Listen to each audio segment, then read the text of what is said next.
Today we're looking at guards that are strong in Xing Tian Mountain, sorted by class.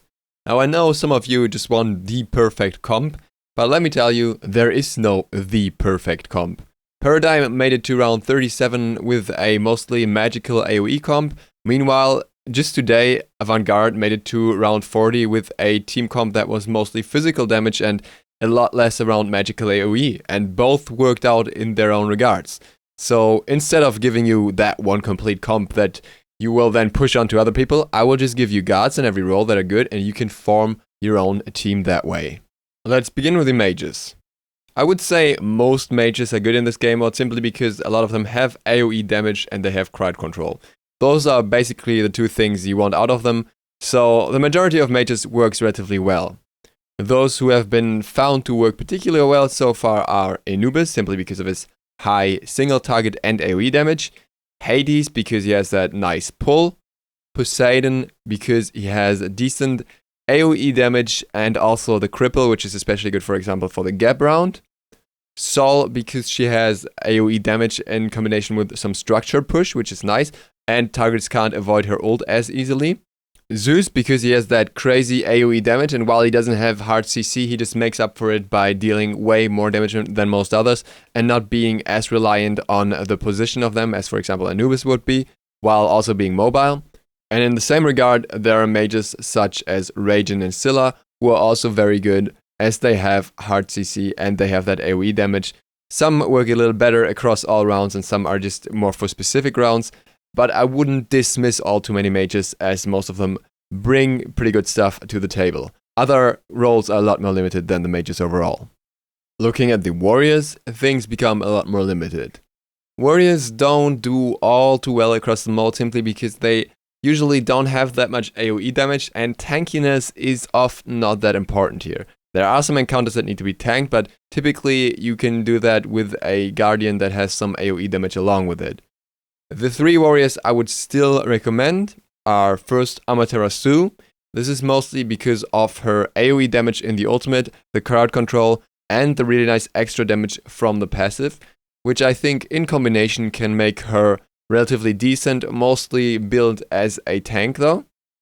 Number 2 is Guan Yu. Guan Yu has the shred for his team, he has the heal, and he still has nice AoE damage and CC on top of that, which is really easy to confirm in this game mode against the bots. Number 3 is Odin. Odin brings decent enough damage to the table, he has the ability to slow enemies, which can be very helpful, and he obviously has this very useful cage. The cage will allow you to hold certain encounters in place to either hit them with abilities, for example on the gap encounter, or just zone them away from you and the team, as in the Manticore encounter. So overall, Odin has multiple uses that, in my opinion, make him viable, and Avant-Garde was able to get him to round 40. When it comes to hunters, there are surprisingly many options. Not only do hunters often have AoE damage in the kit, but they also have other specific things that work out in their favor. Number 1 is Artemis. Artemis has that nice steroid, which really helps against certain structures, and single target damage is really high on her, as well as the ultimate to CC out certain targets, which can really help. I feel like she is a little bit overrated overall, because some people say you need to have her all the time, and most of the best performing teams don't have her, but she's still really good in this mode. Cupid is also very good. He benefits really from the items that you build in this mode, because you're typically building into more pen to get the structures down as well, which is in his favor, and at the same time, his ultimate has the cripple, which is really, really good for certain rounds, locking down targets. The annoying thing with him is that you need to stack up your passive in certain scenarios, and that's kind of complicated.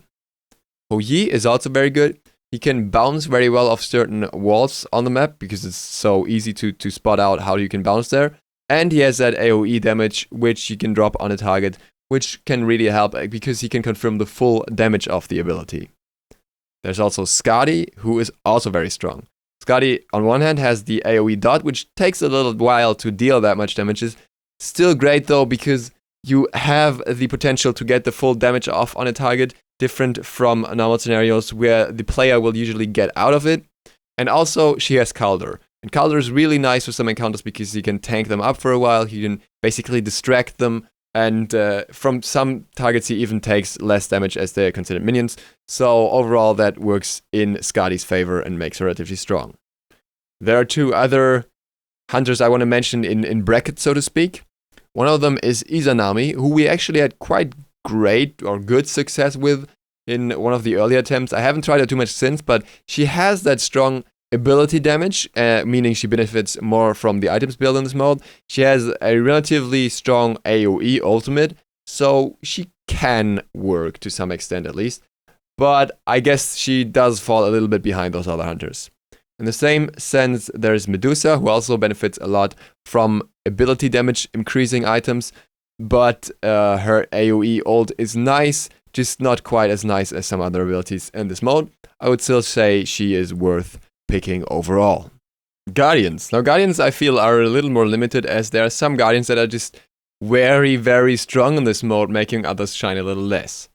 Those Guardians are Ares, simply because his pull gives you really nice setup in many rounds that allows you to burst very, very focused on a few targets that you need to group together. Fafnir, because he has that insane steroid, which is really strong in some rounds. He has a self-heal, which can really help with tanking certain encounters. And he has that overall AoE power in his kit by ulting, which is really, really strong if you have the potential to use it once every round. So that all in all makes him a very, very potent character in this round. There's Terra, who can wall off enemies to a certain extent, which is very nice, who has a nice ultimate and a healing. I feel like she's a little weaker than Fafnir in most regards, but she can still do relatively well. She also has that AoE root, which is really good on certain rounds, so that works in her favor. And there is Ymir. Ymir has the benefit of being able to wall off certain targets and zone them that way. He can, for example, zone the Manticore as well. And he also has strong CC in his kit, as well as a very strong ultimate when fully charged, which is very easily possible in this mode, as enemies typically don't run away from you too much. There is an honorable mention for Geb to be made here. I don't think Geb is all that strong compared to the others, but he can, for example, cleanse the root in the Nox round, and shields can be very strong on certain encounters, whereas it makes him a little weaker in others, where other Guardians just bring more damage to the table. The last role here are Assassins, and I feel like they're among the more complex ones to evaluate. Some people think you absolutely don't need them at all, and you can just go for Hunters.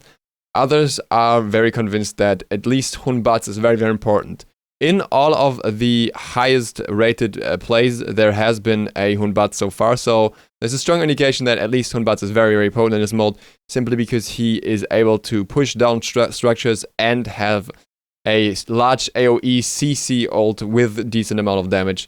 So that really works in his favor, as well as the items just benefiting his kit in general. Another guard that is mentioned a lot is Nemesis. Nemesis has the benefit of making certain rounds very, very easy. For example, the Loki round, or any other round where you just mainly focus one strong target with the ultimate and take them down instead of having AoE damage. If the rest of your guards have a large amount of AoE damage, then Nemesis can really be helpful for the team. At the same time, she lacks a little in the rounds where she can't ult someone. Another one is Arachne. Arachne is surprisingly good in this game mode, simply because she is able to take down a single target relatively quick. She has a hard CC, and she has that CC immune ult, which allows her to zone certain targets for an extended period of time, or get out of the aggro of certain encounters. So overall, while Arachne is a little more complicated, she makes certain rounds a lot easier, especially in combination with a web. She makes Loki visible, which makes it a lot easier to follow where he's going and stuff like that.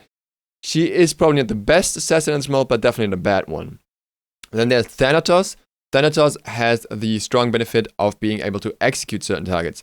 This basically goes the same way as it does with Nemesis.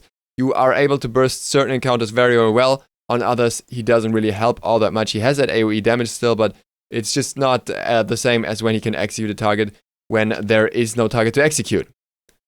Another one that's worth mentioning in my opinion is Susano, simply because he brings so much AoE damage in his kit to the table naturally. He also still has strong enough single target burst, and he has a hard CC, so that overall makes him an assassin worth pointing out. There are others. Apparently Kali is very good on certain rounds, but then again Kali is also not that good on others. And Naja who has that ring toss in his favor. He has a heal, and his ultimate can just take a target from the map, which can be good, but it can also be very bad, because the damage against most targets is often very limited due to the need for Pen to even deal damage. That covers all the different roles. I hope this was interesting. I hope this was helpful. Quick words on the items here. You want to have some aura items like Witchblade. Height of the Urchin is extremely strong on defensive characters because you get all those stacks. But often I feel the defense aura items bring a lot more for your team. Same goes for stuff like Witchblade. It can be relatively good. I do recommend getting some magical defense if you have to frontline a little bit, just to make sure that you don't get blown up in rounds like the Zeus one. And overall, no matter what, you should get percentage penetration, simply because many encounters have extra defenses and you deal way too little damage if you don't have it.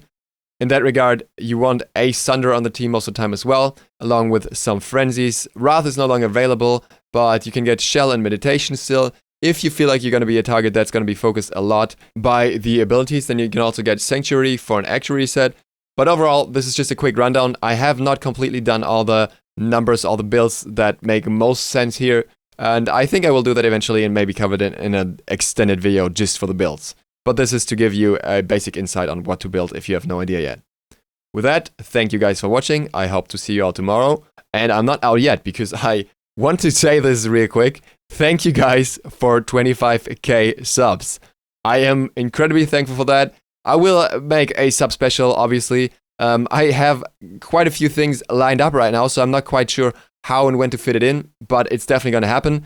I just wanted to say thank you already. I really, really appreciate that, and you will hear more of that later down the road.